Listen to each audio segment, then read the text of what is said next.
शरद पवारांनी जरांगेंच्या आंदोलनावर बोलणं टाळलंय। जरांगेंच्या आंदोलनावर बोलण्याची ही वेळ नसल्याचं शरद पवार यांनी म्हटलेलं आहे। जरांगेंच्या आंदोलनावर बोलण्याची ही वेळ नाहीये असं शरद पवारांनी म्हटलेलं आहे।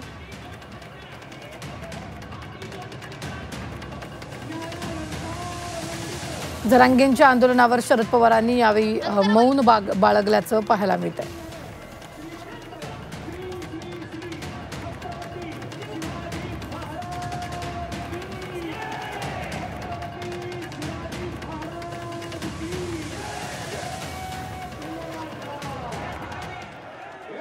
जरांगे यांचं आंदोलन आज मुंबईत आहे।